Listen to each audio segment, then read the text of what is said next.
ধুলো মাটি ছাই, খাট বিছানা এ তো দূরের কথা, আসন খানাই নাই। আমার কাকার বাড়িতে কীর্তন হবে বলে আপনাদের বাড়িতে বাড়িতে আত্মীয় এসছে, যাই কি কীর্তনগুলো শুনে আসি, কথা বলি কীর্তন হচ্ছে শুনে আসি। আত্মীয় 1 বছর পরে আপনার বাড়িতে এসেছে, আপনি হয়তো গরিব মানুষ, ছেঁড়া কাথায় শুয়ে দিন কাটান, কিন্তু আপনার আত্মীয় এলে যতই আপনার গরিব দরিদ্রতা থাক না কেন, আপনি কি তাকে ছেঁড়া কাথায় শুতে দেবেন? যতই কষ্ট হোক, চাদর কেনার যদি পয়সা না থাকে অন্তত পরিষ্কার কাঁথা তো একটা পেতে দেবেন। তাহলে আত্মীয় এসেছে বলে ঘরের বিছানার চাদরটা পরিবর্তন করলে, জগতের সব থেকে বড় আত্মীয় আমার কৃষ্ণ, তিনি তোমার হৃদয়ে এসে বসবেন। কই তার জন্য তোর হৃদয়টা কখনো পরিষ্কার করলে না? হৃদয়ের থেকে অন্ধকারগুলোকে দূর করলে না? এই জগতে কৃষ্ণের থেকে এই জগতের আত্মীয় বড়। আত্মীয় এসছে বলে নিজের ঘরের বিছানার চাদর পরিবর্তন করলে জগতের বড় আত্মীয় কৃষ্ণ তোমার হৃদয়ে বসবে। হৃদয় মন্দিরটা তো পরিষ্কার করলে না? কাম, ক্রোধ, লোভ, মোহ, মদ, মাৎসর্য, হিংসা, বিদ্বেষ, চাল, চুরি সব মনের মধ্যে রেখে দিয়েছ, কি করে ভগবান বসবে? খাট বিছানা, খাট বিছানা ও তো দূরের কথা, আসন খানাও নাই, কত যে ধুলো মাটি ছাই। খাট বিছানা দূরের কথা, আসন খানাও।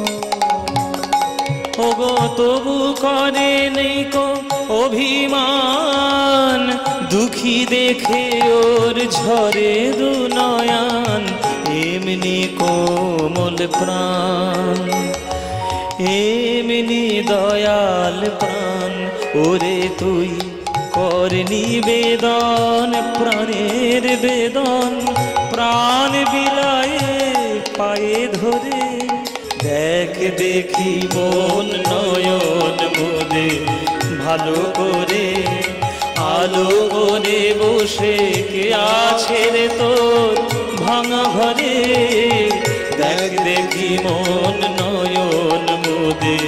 তাই গৌর হরি হরি বল। আলো করে বসে কে আছে রে তোর ভাঙা ঘরে, দেখ দেখি মন নয়ন মোদে ভালো করে। ও যে কাঙাল সখানা, কাঙাল বেশে দেয় দেখা আর পুরায় মনস্কাম। ত্রেতা যুগে একটা অত্যন্ত নিচু জাতের মেয়ে ছিল, যার নাম শবরী। শবরীর নাম শুনেছেন আপনারা নিশ্চয়ই, গল্প শুনেছেন। তিনি তার গুরুকে সেবা করতেন, তার গুরুর নাম ছিল মতঙ্গ মুনি। এই মতঙ্গ মুনির শিষ্যা ছিলেন শবরী।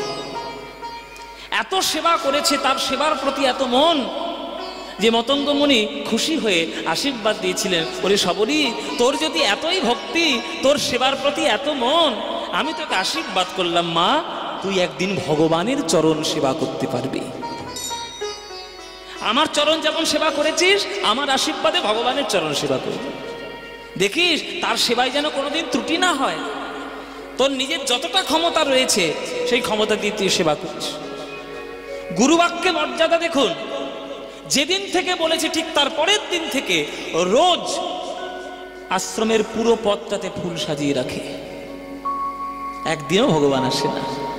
আশেপাশের লোকেরা যায়, তোকে কত খিল্লি করে যায়, হাসি ঠাট্টা করে যায়, পাগল হয়ে গেছে, মাথা খারাপ হয়ে গেছে। হ্যাঁ, এটা নিচু জাতের মেয়ে, তার ঘরে ভগবান আসবে নাকি? আগেকার দিনে যা হতো, যার পর নিয়ে খুব বিচার ছিল। ভগবান রামচন্দ্র 14 বছরের জন্য বনবাস নিলেন। 13 বছর কিছুই হলো না, ঠিক 14 বছরের মাথায় সীতাকে হরণ করে নিয়ে চলে গেল রাবণ। সীতাকে খুঁজতে খুঁজতে রাম চলেছে দণ্ডকারণ্যের পথ দিয়ে। যেখানে যেখানে গয়না পড়েছে সেখান সেখান থেকে যাচ্ছে রামচন্দ্র। আর শবরী রোজ প্রত্যেক দিনের মতো আঁচল ভর্তি ফুল নিয়ে সাজিয়ে দিচ্ছে রাস্তাটি। যদি আজকে আসে, এসে দেখে যদি রাস্তায় ফুল না থাকে, তাহলে সেবা করতে আমি অপরাধ হয়ে গেলাম। সাজাচ্ছে। কিছু ঋষিমণির দল এসে সেই ফুলের উপর পা দিয়ে অপমান করে চলে গেল। হ্যাঁ, ভেলনি কোথাকার, 14 বছর ধরে শুধু ফুল সাজাচ্ছে, জীবনে ভগবান আসে, তোর ঘরে ভগবান আসবে, বেরোকের থেকে খিল্লি করে চলে গেল। করজোরে বলছে, হে মুনিবর, আপনি আমার উপকার করতে না পারেন, অন্তত অপকারটি করবেন না। আমার রাস্তায় আমার ভগবানের জন্য ফুল সাজানো আছে, আপনি দয়া করে পা দেবেন না। আবার সেই ফুলগুলো যেগুলোকে মারিয়ে দিয়ে চলে গেছে, আবার সেগুলোকে হটিয়ে দিয়ে আবার গাছ থেকে ফুল নিয়ে আবার সাজাতে শুরু করেছে। কি নিষ্ঠা! 14 বছরের একটা দিনের জন্য সে বন্ধ দেয়নি। হঠাৎ করে ফুল সাজাচ্ছে, বড় একটা ছায়া পড়েছে সেই ফুলের উপরে। সবরই মনে মনে ভাবলো, এই ঋষিমণিগণ বোধহয় আবার বলে এসছে। হঠাৎ করে উপরের দিকে তাকিয়ে দেখে ধনুর্ধার শ্রীরামচন্দ্র দাঁড়িয়ে রয়েছে। মা, এখানে নাকি কোনো শবরী মাতার আশ্রম আছে, আপনি আমাকে বলে দিতে পারেন? কে আপনি বাবা?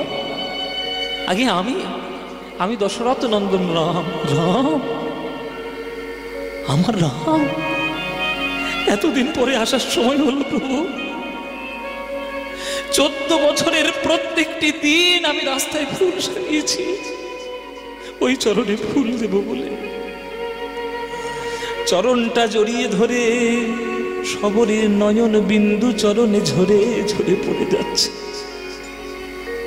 এসো প্রভু আমার কুটিরে। আমার গুরুদেব আশীর্বাদ দিয়ে গিয়েছিলেন, ভগবানের চরণ সেবা আমি করব। এসো প্রভু আমার আমি বড় নিচু জাত, বড় ছোট জাত, আমি তোমায় গঙ্গা জলে স্নান করিয়ে দিই, চরণটা ধুয়ে দিই। থাক মা, স্নান তো করেই ফেলেছি, আবার কি স্নান করাবে? স্নান কখন গঙ্গা জলে স্নান করালাম? ওই যে চরণটা ধরে কাঁদছিলে, আর চরণের বিন্দু বিন্দু গঙ্গা জল যে আমার চরণে পড়ছিল, ওই গঙ্গা জল যদি কেউ পায়, আবার কি জগতের কেউ গঙ্গা ধারণ করে? তোমার নয়নরূপী গঙ্গার জলে তো আমি স্নান করে ফেলেছি মা। নিজের এঁঠোকুল প্রত্যেক দিন চেকে চেকে রাখতো, কোনটা মিষ্টি কোনটা টক, টক হলেই ফেলে দেবে, মিষ্টি হলেই রেখে দেবে। যার 14 বছরের প্রত্যেকটি দিন শুধু গোবিন্দের সেবার জন্য, ভগবানের সেবার জন্য ব্যস্ত ছিল, তাকে ভগবান ভালোবাসবে না তো কে ভালোবাসবে? আর তাকে কাঙালের সখা বলবো না তো কাকে বলবো? যিনি ভক্তের সব ইচ্ছা পূরণ করার জন্য আসে।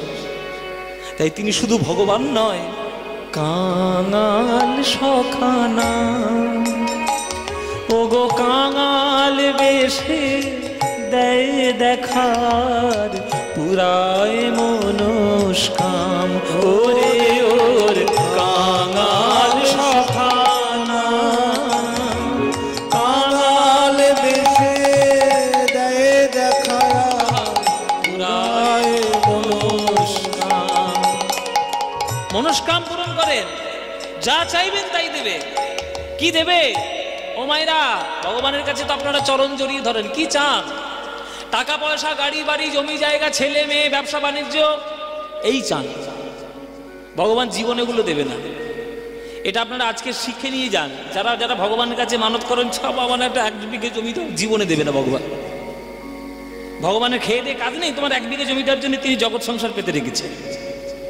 তোমার ক্ষমতা থাকে তুমি 1 বিঘে জমি কিনে নাও, কাজ করার জন্য পাঠিয়েছে, কাজ করো, সঠিক কাজ করো, সৎ কর্ম করো। ভগবান যদি ভাগ্যে রাখে, যদি কর্ম সঠিক থাকে সব পাবে, আর কর্ম অসৎ থাকলে জীবনে কিছু পাবে না, কাঁচকলা পাবে, কিচ্ছু পাবে না। ভগবানের কাছে কখনো সাধারণ জগতের জিনিস চাইতে নেই। আমরা সবাই চাই, কিন্তু চাইতে নেই। এগুলো ভুল করেন আপনারা। মানত করছেন কি ঘুষি বেঁধে দিচ্ছেন, ঠাকুর আমার জন্য একটা ছেলে হয়। কেন? ভগবান কি ডাক্তারখানা খুলে রেখেছে সব? কেন জানো সব? এইগুলো যদি ভগবানের কাছে চাইলে জগতে সুখী হওয়া যেত, তাহলে আপনাদের থেকে আমাদের থেকে অনেক বেশি বুদ্ধিমান ছিল নরেন্দ্রনাথ দত্ত। সে তো চেয়ে নিতে পারত, চেয়েছিল। রামকৃষ্ণ বলল, তুই আজকে যা চাইবি মার কাছে সব পাবি, যা তুই কি চাইবি চা। তাহলে নরেন্দ্রনাথ যদি আমাদের থেকে বুদ্ধিমান বেশি, তাহলে সে চাইতে পারতো, জায়গা দাও, জমি দাও, আমার বিরাট বড় সম্পত্তি দাও, কলকাতা যেন গোটা আমার হয়ে যায়, সব চাইতে পারতো। কি চেয়েছিল বাবা? মা আমায় জ্ঞান দাও, বুদ্ধি দাও, ভক্তি দাও, প্রেম দাও, বিবেক দাও, এইগুলো চেয়েছিল। যেটা চাইলে দুদিনের জন্য ফুরিয়ে যায়, ভগবানের কাছে সেটা চেয়ে কি হবে? যেটা চাইলে পারমার্থিক জগৎ চিরকালের মতো উজ্জ্বল হয়, সেটাই চেয়ে নিয়ে হৃদয় ভরিয়ে নাও। তাই ভগবানের কাছে চাইলে তিনি কি দেবেন? পুরায় মনস্কাম। মনস্কাম তো পূর্ণ করবেই। কি করবে শুনুন, কি দেবে দেখুন। এমন এমন জিনিস দেবে না আপনি ভাবতে পারবেন না কি দেবে। প্রেম, দয়া আর বরা ভয় দিয়ে হেসে হেসে কত কথা কয়, আর কি দুঃখ রয় বলো, আর কি ব্যথা রয়। ওরে তুই প্রেম কুড়াবি, প্রাণ জুড়াবি, প্রেম কুড়াবি, তুই প্রাণ জুড়াবি, ওই অভয়ে পদে থাক পড়ে। দেখ দেখি মন নয়ন মুদে, ভালো করে আলো করে বসে কে আছে রে তোর ভাঙা ঘরে। দেখ দেখি মন নয়ন মুদে। তাই গৌর হরি হরি বল। ভালো করে বসে কে আছে রে তোর ভাঙা ঘরে। দেখ দেখি মন নয়ন মুদে, ভালো করে দেখ দেখি মন নয়ন মুদে, ভালো করে দেখ দেখি মন নয়ন মুদে, ভালো করে। রজনীকান্তের গান এটি। এইগুলো হচ্ছে গান, এগুলো হচ্ছে গানের মতো গান। যে গান শুনলে আপনার চোখ থেকে ঝরঝর করে জল পড়বে সেটা গান, আর যে গান শুনলে আপনার গার ইত্তিপিত্তি জ্বলে উঠবে সেগুলো গানের নয়, গান নামে ছ্যাবলামি গানের নামে। অনেক এখনকার দিনে ভালো ভালো গান হচ্ছে, খুব ভালো, সেগুলো আমি এখনো পর্যন্ত গাইতেই পারলাম না, আমার এমন ক্ষমতাই হয়নি। কাঁচা বাদাম আর ভাজা বাদাম, দারুণ গান, আমি গাইতেই পারি না। এত গুরুর কাছে গান শোনা বেকার হয়ে গেল সব। হ্যাঁ, এই জন্মে পারবো না, সামনে জন্মে বোধহয় পারবো। আমি সামনের জন্মে ভগবানের কাছে বলবো ওই গান যেন জীবনে গাইতে না হয় কোনো জন্মে। যে গান গাইলে ভগবান থেকে দূরে সরে যাওয়া যায় সে গানকে কি লাভ? জেনে রাখবেন, যে চালটা আপনি রান্না করছেন নাম করতে করতে সেটা চাল থাকবে না, ভাত থাকবে না, প্রসাদ হয়ে যাবে। যে হাঁটাটা আপনি জগতের জন্য করছেন না, তীর্থধামের জন্য করছেন, সেই হাঁটাটা আপনার জীবনের ক্ষেত্রে মঙ্গলকর হবে। যে গান গাইলে আপনি ঈশ্বরের চরণে মন প্রাণ সমর্পণ করতে পারবেন সেটার গান থাকবে না, সেটা ভগবানের কীর্তন হয়ে যাবে। সেই সবগুলোকে রক্ষা করার চেষ্টা করব। এই জন্যে আমি এই সারেগামা পাই জেতার পর আমি একটা নিজের প্রোডাকশন হাউস আমি খুলেছি। প্রত্যেক মাসে একটি একটি করে গান আসে। এই গানটাও রেকর্ড আছে, দেখি মন নয়ন মধ্যে ভালো করে। এত সুন্দর করে রেকর্ড করেছি, চেষ্টা করেছি সুন্দর করে করার। কলকাতার নামি দামি মিউজিশিয়ান নিয়ে প্রত্যেক মাসে একটি একটি করে গান আসে। প্রচুর খরচা, এক একটা গান রেকর্ডিং এত সস্তা নয়, প্রচুর খরচা হয়। কিন্তু হোক, মানুষের নতুন নতুন গান তো শোনাতে হবে। যেসব গানগুলো লুপ্ত হয়ে যাচ্ছে, যেগুলো নিভে যাচ্ছে, সেগুলোকে তো জাগিয়ে রাখার চেষ্টা আমাদের তো করতে হবে। কে করবে? কেউ করবে না। আর আমারও সব লাভটা হবে সব দেখার দরকার নেই, মানুষ শুনুক সেটাই বেশি হবে। যদি 1000 লোকও শোনে তাতেই আমার লাভ। প্রচুর টাকা খরচা, কিন্তু লাভ, ওগুলোই আমার লাভ। তাই আপনারা কীর্তন শুনতে আসেন প্রতি বছর। আমার এই কাকার বাড়িতে প্রতি বছর আমিও আসি, আবার সামনের বছর আসবো। কবে আসবো এখন বলবো না, পরে বলবো। সামনের বছর আবার আসবো, কাকা বায়না করে দিয়েছে, কোনো ব্যাপার নয়। সুতরাং এখানে তো সব সময় আমাদের ঘরের মতো হয়ে গেছে ব্যাপারটা, যে এখানে আমি অন্তত আসবই। আপনাদের কাছে শুধু আমাদের করজোরে নিবেদন যে প্রাণ ভরে শুধু ভক্তি সঙ্গীত আস্বাদন করুন। যে গান শুনলে ভগবানের প্রতি ভক্তি হবে। চলুন, যে লীলাটি আজকের আমরা আস্বাদন করব সেটা ভক্তিরই লীলা। যে কেমন করে ভক্তি করতে হয়, কেমন করে গুরুর চরণে শ্রদ্ধা করতে হয়, কেমন করে গুরুর প্রতি নিবেদন করতে হয়।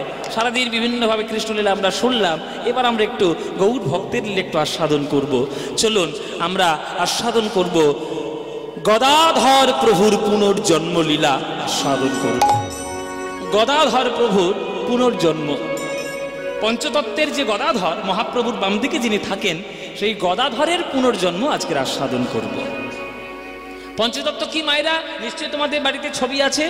মাঝখানে মহাপ্রভু, ডান দিকে নিত্যানন্দ, নিত্যানন্দের ডান দিকে অদ্বৈত, মহাপ্রভুর বাম দিকে হচ্ছে গদাধর, আর গদাধরের বাম দিকে হচ্ছেন শ্রীবাস পণ্ডিত।